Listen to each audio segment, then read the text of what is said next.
Hello दोस्तों, आप सभी का मेरे YouTube चैनल पे फिर से स्वागत है, जिसका नाम है एसएससी एजुकेशन पॉइंट। आज हम पढ़ने वाले हैं मैथ और रीजनिंग। मतलब मैथ से भी कुछ प्रश्न होंगे और कुछ प्रश्न रीजनिंग के भी होंगे। यानी कि मैथ और रीजनिंग जो है वो दोनों साथ में पढ़ेंगे। तो मेरा पहला प्रश्न है मैथ से। मैथ में कहता है, क्वेश्चन क्या है उसको हम लोग देखते हैं कि यदि 3 संख्याओं के एक समूह का औसत 29 है। 29 यानी कि 3 संख्या है जिस समूह के औसत जो है वो 29 है, और उनमें से 2 संख्याओं का औसत 13 है और तीसरी संख्या हमको ज्ञात करना है। पहले प्रश्न को अच्छी तरह से समझ लेते हैं, उसके बाद हम लोग बनाएंगे। जो भी प्रॉब्लम है बनाने में वो प्रश्न में ही है। प्रश्न को पढ़ लेंगे अच्छी तरह से, उसके बाद समझ लेंगे। कह रहा है कि 3 वो संख्या का समूह है, ठीक है। जैसे कि मान लीजिए कि 3 हो गया, 4 हो गया और ये मेरा 5 हो गया। ये समूह है 3 अंकों का, 3 संख्याओं का समूह है। उसी तरह से 29 जो है वो भी 3 संख्याओं का ही समूह है। इसको हम टोटल करेंगे तो मेरा आएगा 4, 5, 9, 3, 12। उसको 3 करेंगे तो मेरा 4, यानी कि बीच वाला आ रहा है, यानी कि औसत। ये वही जो है वहाँ 29 दिया है, यानी कि 3 संख्याओं के समूह का औसत 29 दिया है। उसी तरह से हम लोग उसको बनाना है, ठीक है। तो आइए उसको बनाते हैं। कह रहा है कि 3 समूह का औसत 29 है। तो हमको टोटल पता नहीं ना है कि टोटल कितना दिया है। तो टोटल निकालने के लिए हम क्या करेंगे, 29 में जो 3 संख्या दिया है उससे हम गुना करेंगे। तो आइए इसको देखते हैं, टोटल निकालते हैं। पहले 29 को 3 से गुना करेंगे। 9 3 के 27 और 3 दूना 6 2 8, यानी कि मेरा टोटल जो है वह 3 संख्याओं का समूह का औसत 29 था, मगर टोटल मेरा कितना आया, 87 आया, 87। और बोल रहा है उनमें से 2 संख्याओं का औसत 13 है। तो वो भी हम 2 संख्या भी निकाल के देख लेते हैं कितना है टोटल उसका भी। तो इसका टोटल निकालेंगे तो मेरा आएगा 13 दूना 26। अब पूछ रहा है तीसरी संख्या क्या है। इसमें 2 संख्या है, इसमें 3 संख्या है। तो जाहिर सी बात है कि इसी में से ना तीसरा संख्या निकलेगा, जिसमें 3 संख्या दिया हुआ है और इसमें तो 2 ही संख्या है। तो मेरा तीसरा संख्या निकालने के लिए हम क्या करेंगे कि 87 में से 26 को घटा देंगे तो मेरा तीसरा संख्या निकल जाएगा। यानी कि 87 में से 26 को घटा देंगे और मेरा घटाने के बाद आएगा 7 में से 6 जाएगा तो 1, और 8 में से 2 जाएगा तो 6, यानी कि मेरा 61 आएगा, जो कि 61 जो है ऑप्शन नंबर 1 में दिया हुआ है। पहले क्वेश्चन को समझ लीजिए, उसके बाद फिर से देखिए। कह रहा है कि इसका औसत जो है वो 29 है, ठीक है, और दूसरी संख्या जो है वो उसका 13 है और तीसरी संख्या हमको ज्ञात करना है। तो हमको टोटल देखना होगा कि टोटल मेरा कितना है। तो 29 जो था वो 3 संख्याओं के समूह का औसत था, उसको 3 से गुना करेंगे तो मेरा टोटल निकल जाएगा, ठीक है। उसी तरह से 13 जो दिया हुआ है उसको भी हम 2 से गुना करेंगे तो मेरा टोटल निकल जाएगा। इसमें 3 संख्या, इसमें 2 संख्या, तो मेरा तीसरी संख्या निकलेगा कहाँ से, इसी में से निकलेगा। इसको घटाएंगे तो 87 में से 26 को घटा देंगे तो मेरा तीसरी संख्या निकल जाएगा। इसलिए कह भी सकते हैं कि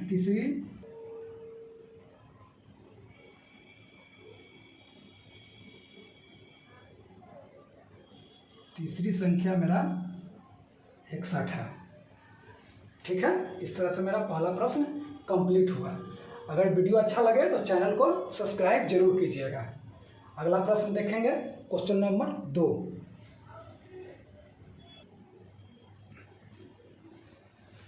अगला प्रश्न है क्वेश्चन नंबर 2।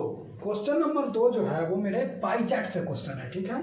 कहता है कि यदि एल और डी द्वारा किया गया व्यय 6400 रुपया है तो एडमिन और एचआर द्वारा व्यय की गई राशि ज्ञात करना है हमको, ठीक है। तो पहले हम इसको समझते हैं, ये फिगर क्या है, ठीक है। अकाउंट्स 80 डिग्री है, एचआर जो है वो 90 डिग्री है, ऑपरेशन जो लिखा हुआ है वो 50 डिग्री है, एल एंड डी लिखा हुआ है 40 डिग्री है, एडमिन जो है वो 100 डिग्री है, ठीक है। ये 100 मिला के जो है वो हमको 360 होगा। अगर डिग्री में दिया है तो 360 होता। अगर परसेंटेज में देगा, ठीक है, अगर परसेंटेज में देगा तो मेरा 100 होगा, 100% होगा। अगर भाग में देगा तो मेरा 1 होगा, ठीक है। ये हो गया डिग्री में, ठीक है। मैं यहाँ लिख देता हूँ डिग्री में, ठीक है। ये हो गया परसेंट्स में, और ये हो गया भाग, इसको लिख सकते हैं भाग भाग हो गया, ठीक है। पहले इसको हम लोग समझ लेते हैं। तो जब भी ये अगर डिग्री में दे तो 360 होगा, ठीक है। अगर परसेंटेज में दे तो 100 होगा, और भाग रहे तो 1 भाग होगा। ये सब जोड़ना नहीं है कि 360 होगा कि नहीं होगा, श्योर है 360 ही होगा, ठीक है। अब कह रहा है कि एल और डी द्वारा किया गया व्यय, व्यय मतलब होता है खर्चा। तो एल और डी जो है वो खर्चा कितना किया था, एल और डी जो है वो 40 है, ठीक है। तो इसको देखिए, यहाँ पे एल और डी द्वारा 64 है, ठीक है, और एल और डी द्वारा 40 है। तो हम लिख सकते हैं कि 40 बराबर 6400, ठीक है। तो एक निकालने के लिए हम करेंगे क्या, 6400 में 40 से भाग दे देंगे, तो ये कट जाएगा, ये हो जाएगा 16 चौको 64 में, यानी कि मेरा 160 आया, ठीक है। आगे क्या कह रहा है कि एडमिन और एचआर द्वारा व्यय की गई राशि ज्ञात कीजिए। तो एडमिन और एचआर है कितना, एडमिन है मेरा 100 और एचआर है 90, यानी कि टोटल मेरा 190 होगा। हम यहाँ पे लिख देते हैं एडमिन, एडमिन एडमिन और का मतलब होता है प्लस एचआर, यानी कि एडमिन और एचआर मेरा है कितना, एडमिन है मेरा 100, ठीक है, और एचआर है मेरा कितना, एचआर है 90, यानी कि टोटल मेरा जोड़ने पर आ जाएगा 190, और पहले से हम निकाल रहे हैं कितना 160। अगर इसको गुना करेंगे तो मेरा आएगा 304 पर 00। ये मेरा इस प्रश्न का आंसर होगा, जो कि ऑप्शन नंबर 1 में दिया हुआ है। देखिए अगला प्रश्न है तीसरा। तीसरा कहता है 6 के विपरीत पृष्ठ पर कौन सी संख्या होगी। देखिए ये पृष्ठ है, पृष्ठ मतलब होता है भाग। अगर पृष्ठ ना समझ में आए तो समझ लीजिए कि 6 के विपरीत भाग पर कौन सी संख्या होगी। तो ये मेरा जो है वो डाइस से है प्रश्न। इसने पूछा 6 के विपरीत कौन सी संख्या होगी। तो हम दोनों में कॉमन देखेंगे कि कौन सी संख्या दोनों में है। तो देखते हैं पहले 3, तो 3 दोनों में है, 1 दोनों में नहीं है, 6 दोनों में नहीं है, ठीक है। तो जो 3 होगा तो उसको हम इसमें निकालना है हमको विपरीत। तो हम लिख देते हैं कि विपरीत कौन होगा, विपरीत। तो हमको निकालना है 6 के विपरीत, ठीक है, तो अपोजिट कह सकते हैं उसको। तो पहले हम 3 को पकड़ेंगे, दोनों में जो कॉमन है उसको लेंगे, और उसके बाद घड़े के दिशा में चलेंगे। जैसे कि यहाँ से लेंगे और ऐसे चलेंगे, इसमें भी ऐसे लेंगे और ऐसे चलेंगे घड़ी के दिशा में, ठीक है, ना कि उल्टा। तो पहले मेरा 3 है, तो हम 3 को ले लिए। 3 के बाद मेरा 6 है, और उसके बाद मेरा 1 है, ठीक है। अब दूसरा फिगर में देखते हैं, तो इसमें भी 3 को लिए, उसके बाद 5 को लिए, उसके बाद 2 को लिए।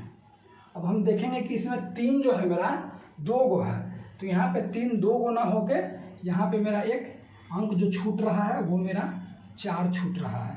अब देखिए तो डाइस का पूरा अंक है 1 2 3 4 5 6, टोटल इसमें आ गया है। अब पूछ रहा है कि 6 के विपरीत कौन होगा। तो मेरा 1 के विपरीत हो जाएगा मेरा 2, 3 के विपरीत हो जाएगा मेरा 4, और 6 के विपरीत मेरा हो जाएगा 5, जो कि मेरा ऑप्शन नंबर डी में दिया हुआ है। तो जो पूछा था उसमें देख लीजिए 6 के विपरीत कौन होगा, तो 6 के विपरीत 5 होता। अगर मेरा प्रश्न में 6 के जगह अगर 1 पूछता तो 1 के विपरीत हम 2 रखते। अगर हमसे 3 पूछता तो हम 3 के विपरीत 4 रखते। अगर हमसे 5 पूछता कि 5 के विपरीत कौन होगा तो हम 6 रखते हैं, ठीक है। इसका प्रश्न का आंसर जो होगा 6 के हिसाब से कौन होगा, तो मेरा ऑप्शन नंबर डी होगा 5। इस तरह से मेरा तीसरा प्रश्न खत्म होता है। अगला प्रश्न है क्वेश्चन नंबर 4। क्वेश्चन नंबर 4 जो है वो रीजनिंग से है, जिसको हम लोग कहते हैं कोडिंग डिकोडिंग, ठीक है। अगर वीडियो अच्छा लग रहा हो तो चैनल को जरूर सब्सक्राइब कीजिएगा, ठीक है। देखिए यू है, एन है, एस है, सी है, आर है, ए है, एम है, बी है, एल है, ई है, ठीक है। इसके बराबर जो है वो G P X Y T F N D Z भी लिखा हुआ है। उस तरह से इससे पूछा है M A R B L E S के बारे में कि कौन सा होगा। तो ऑप्शन ये दिया हुआ है, तो इसको हम लोग बनाएंगे कैसे उसके बारे में हम समझेंगे। इसका जो है कोडिंग डिकोडिंग जो है वो क्या दिया है, ठीक है। देखिए यू जो है वो यू को जी लिखा है, एन को पी लिखा है, इस तरह से सब अंक को इसमें लिख रहा है। तो हमको एम को देखना है कि एम के सामने क्या लिखेगा। तो एम के सामने मेरा एन लिखा है, तो हम यहाँ पे एन लिख देते हैं। अब देखेंगे अगला है ए के सामने क्या लिखा है, ए के सामने मेरा एफ लिखा हुआ है, तो इसको हम एफ लिख देंगे, ठीक है। उसी तरह से आर के सामने देखेंगे, आर के सामने मेरा टी लिखा हुआ है। उसी तरह से बी को देखेंगे तो बी के सामने मेरा डी लिखा हुआ है, ठीक है। उसी प्रकार एल को देखेंगे तो एल के सामने मेरा जेड लिखा हुआ है। ई के देखेंगे तो ई के सामने मेरा भी लिखा हुआ है। एस के देखेंगे तो एस के सामने मेरा एक्स लिखा हुआ है। इस तरह से हमको इसमें मिलाना था कोडिंग और डिकोडिंग। जिस तरह से ये दिया हुआ था सामने सामने, उसी में से खोज के इसमें हमको बनाना था, जो कि मेरा NFTDZBX ऑप्शन नंबर मेरा डी में है। और इस तरह से इस प्रश्न का आंसर मेरा डी होगा। इस प्रकार मेरा चौथा प्रश्न समाप्त होता है। अगला प्रश्न है 5 नंबर क्वेश्चन जो है वो लिखा है 5, 18, 39, 68 और 105 और आगे डैश डैश दे दिया है कि इसमें क्या होगा। ऑप्शन है मेरा 140, 138, 150 और 118। ये प्रश्न जो है वो सीरीज से है, ठीक है। और इस प्रश्न को हम लोग बनाते कैसे हैं इसको हम लोग देखेंगे, ठीक है। अगर वीडियो अच्छा लगे तो चैनल को सब्सक्राइब जरूर कीजिएगा। देखिए 5 और 18 इसके बीच में कितना का अंतर है, तो मेरा अंतर है 13 का। 13 और 5 18, ठीक है। अब 18 और 39 के बीच में मेरा कितना का अंतर है, तो 18 दूना 36, 37, 38, 39 मेरा 21 का अंतर है, ठीक है। और 39 और 68 के बीच में मेरा कितना का अंतर है, तो देखेंगे तो 39 और 41 और इधर 28 यानी कि 29 का मेरा अंतर है, ठीक है। अब अगला प्रश्न में देखेंगे 68 और 105 के बीच में, यानी कि 68 और 270 यानी कि 32, 5, 37 का अंतर है इसमें, ठीक है। तो अगला में क्या होगा, ठीक है। तो इसको देखते हैं नीचे में, फिर एक बार और देख लेते हैं। 13 और 8 21, 21 और 8 29, 29 और 7 29 और 8 हो जाएगा मेरा 37, 29 से 30 और 7 37, ठीक है। 8 8 का मेरा सीरीज बढ़ रहा है, तो इसमें भी मेरा 8 बढ़ेगा। 37 में 8 जोड़ेगा तो कितना होगा, तो 37 और 3 हो जाएगा 40 और 5 45, ठीक है। यानी कि 45, यानी कि 105 में हम 45 जोड़ देंगे, कितना आ जाएगा 105 में 45 जोड़ देंगे तो मेरा आएगा 150। यानी कि जो यहाँ पे जो क्वेश्चन मार्क दिया हुआ है यहाँ पे मेरा होगा 150, ठीक है, जो कि ऑप्शन नंबर मेरा 3 में दिया हुआ है। देखिए इसको बनाना कैसे था, ये 5, 18, 39, 68, 105 और 150 जो मेरा आया आंसर, उसको देखिए पहले अंतर निकाल दिए। 13, 21, 29, 37 नहीं समझ में आया कितना का अंतर था, एक स्टेप और चले, 8 8 का अंतर था, तो इसमें जोड़ दिए 8 तो आएगा मेरा 45 और 45 में जोड़ दिए 105 तो मेरा आ गया 150। इस तरह से आपका प्रश्न 5 होता है, कंप्लीट होता है। अगला प्रश्न है, प्रश्न नंबर है 6। संख्या लिखा हुआ है 0.124 के बार दिया हुआ है, यानी रेकरिंग दिया हुआ है 6 और 4 पे, पी और क्यू के बराबर होता है, ये हमसे पूछा है। अगर वीडियो अच्छा लग रहा हो आप लोगों को तो चैनल को जरूर सब्सक्राइब कीजिएगा। देखिए इस प्रश्न को हम बनाते हैं बहुत ईजी वे में। रेकरिंग का मतलब होता है कि उसका उतना बट्टा में 9 होगा, ठीक है। लिखा हुआ है 1 2 4 6 4, बार किस पे है, 2 पे है, तो 2 को 9 लिखेंगे। और बार अब किस पे नहीं है, तो 3 अंक पे, तो 3 को हम 0 बैठा देंगे। जिस पे बार नहीं है उसके बटा में 0 बैठाएंगे, अगर जिस पे बार है उतना 9 लिखेंगे। 2 पर बार था 6 और 4 पे, तो उसके बराबर 9 लिखें, 2 को 9 लिखें, और जिस पे बार नहीं था उसके बराबर 3 को 0 दिए। और जो 124 जो लिखा हुआ है वो बार के पहले लिखा हुआ है, तो उसको हम इसमें से माइनस कर देंगे, ठीक है। तो इतना में से यानी कि 12,446 में से 124 को घटा लेते हैं। तो साइड में देखते हैं, ध्यान देख लेता हूँ।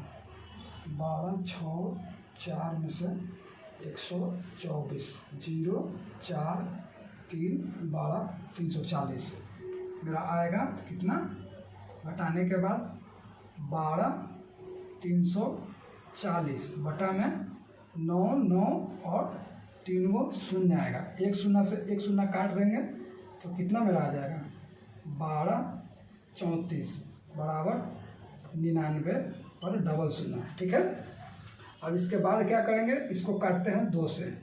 2 से काटेंगे तो मेरा कितना आएगा 617 बराबर 4950, 50, जो कि मेरा ऑप्शन नंबर 1 में दिया हुआ है। इस प्रश्न को पहले समझिए कि क्या होगा, बनाने से नहीं होगा। देखिए P और Q के बराबर हमको लाना था, ठीक है। तो जो दिया हुआ है 124 और उसके बाद लिखा है 64 के ऊपर बार दिया है, तो बार 6 और 4 पे है। उसका मतलब ये होता है कि अगर बार मान लीजिए अगर 5 और 4 पे रहता है तो हम बटा में 99 लिखते हैं, ठीक है, अगर इस पे बार है।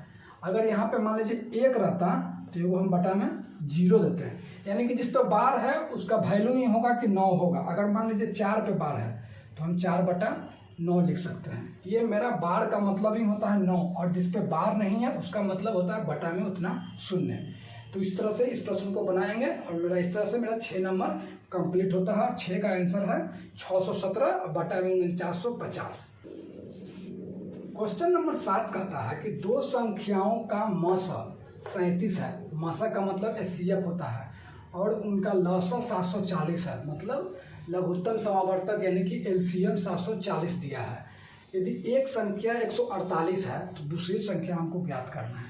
ये क्वेश्चन पता है, कुछ समझ में नहीं आ रहा, देखिए इसको समझना कैसे है। मसा का मतलब HCF होता है और लसा का मतलब LCM होता है। मैं यहाँ पे लिख देता हूँ HCF और LCM, ठीक है। 37 दिया है और 740 दिया है, और एक संख्या हमारा दे दिया है 148, दूसरी संख्या हमको ज्ञात करना है। तो इसका एक फार्मूला होता है, वो फार्मूला हम देखते हैं, ठीक है। फार्मूला होता है लसा गुने मसा इक्वल टू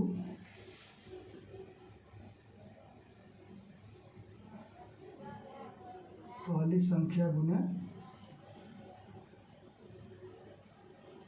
दूसरी संख्या, ठीक है। ये फार्मूला होता है, इस फार्मूला पे बनाएंगे, इजी वे में बनेगा, ठीक है। लसा कितना है मेरा 740 है, मसा कितना है 37 है। एक संख्या करने का मतलब है पहली संख्या दिया है मेरा 148 और हमसे दूसरी संख्या पूछ रहा है, उसको हम x मान लेते हैं दूसरी संख्या को, ठीक है। अब हमको x का वैल्यू निकालना है, तो 740 गुना में 37 बटा में 148, ठीक है। अब इसको हम काटते हैं, 148 से 740 5 मरतबे में शायद कट जाएगा, तो काट के देख लेते हैं।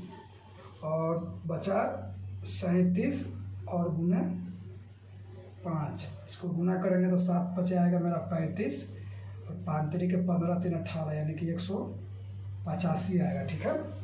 जो कि x का वैल्यू 185 आया, और एक सम्मानित है किसको, दूसरी संख्या को, और दूसरी संख्या हमसे पूछ भी रहा था, तो ऑप्शन नंबर सी में 185 मेरा दिया हुआ है।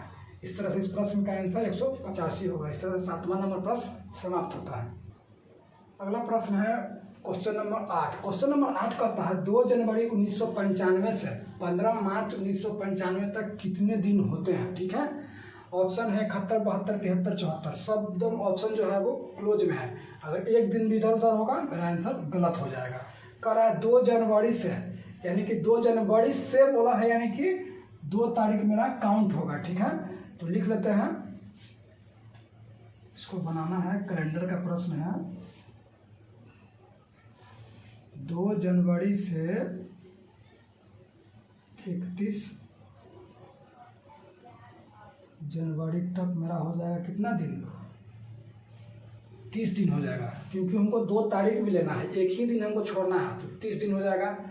उसके बाद आएगा मेरा फरवरी का महीना, तो फरवरी का माह कितने दिन का होता है, अगर नॉर्मल वर्ष है तो 28 दिन, और लीप वर्ष रहे तो 29 दिन। तो यहाँ तो लीप वर्ष है नहीं, नॉर्मल वर्ष है, तो ये साधारण वर्ष है, तो इसको कह सकते हैं 28 दिन फरवरी में हो गया, ठीक है। और मार्च में कितना तारीख तक बोला है, 15 मार्च तक बोला है, यानी कि मार्च में 15 तक बोला है। टोटल को जोड़ेंगे तो आ जाएगा कितना, 8 4 12 1 13, 3 हासिल बचा 1 3 2 5 1 6 1 7, मेरा आंसर आ गया 73। अगर हम 2 जनवरी छोड़ देते हैं, अगर हम 29 दिन लेते हैं तो मेरा आ जाता कितना 72, जो कि 72 आंसर नहीं होगा, 73 होगा। हमको 2 जनवरी भी लेना है, 2 जनवरी से 31 जनवरी तक जोड़ेंगे तो 30 दिन आएगा, फरवरी 28 दिन और मार्च 13 तक पूछ रहा है। इस प्रकार आपका ऑप्शन नंबर बी होगा।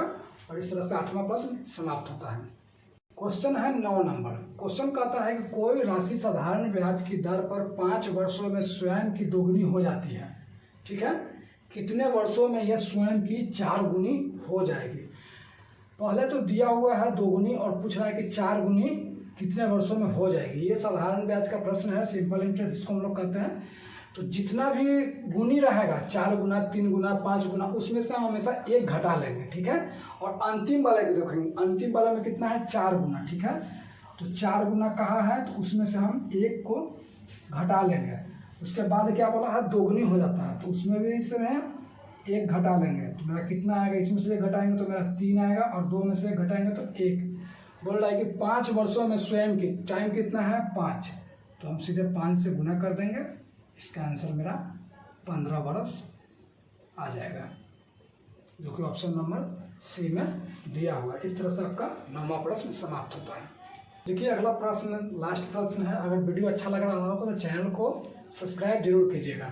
कहता है एक बारंबारता बंटन में यदि वर्ग का माध्य मान 35 है, ठीक है, और निचली सीमा का मान 30 है, तो इसकी ऊपरी सीमा का मान ज्ञात करना है।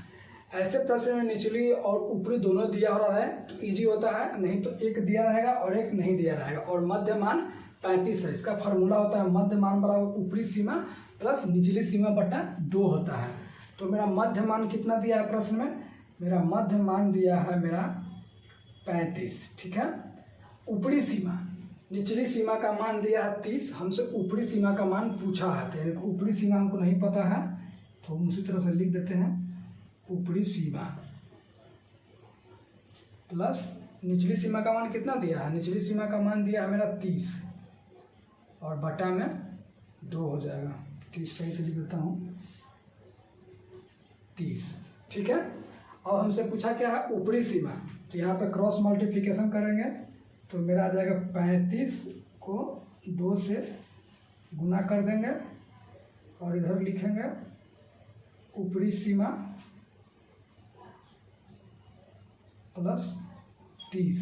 ठीक है, 35 गुना 70 बराबर ऊपरी सीमा प्लस 30। हमको ऊपरी सीमा निकालना है। ठीक है, ऊपरी सीमा, तो 70 में से 30 को माइनस करेंगे तो कितना आ जाएगा 70 और ऊपरी सीमा प्लस 30। ठीक है, ऊपरी सीमा हमको निकालना था तो 70 में से 30 माइनस करेंगे और इसका आंसर आएगा 40। एक बार फिर से इसको समझते हैं। बारंबारता का मान 35 दिया हुआ है, निचली सीमा का मान 30 है और हमसे ऊपरी सीमा पूछा है। मध्य मान का फॉर्मूला होता है ऊपरी सीमा प्लस निचली सीमा बटा में 2 होता है। ठीक है, तो मेरा मध्य मान 35 दिया है, ऊपरी सीमा हमको निकालना है, प्लस 30 जो है वो निचली सीमा दिया है, बटा में 2 होगा। 35 गुना 70 क्रॉस मल्टीप्लिकेशन करेंगे, ऊपरी सीमा प्लस 30 लिख देंगे। ऊपरी सीमा हमको निकालना है तो 70 में से 30 घटाएंगे तो मेरा 40 आएगा, जो कि ऑप्शन नंबर आपका डी में दिया हुआ है। अगर वीडियो अच्छा लगे तो चैनल को सब्सक्राइब जरूर कीजिएगा। थैंक्स।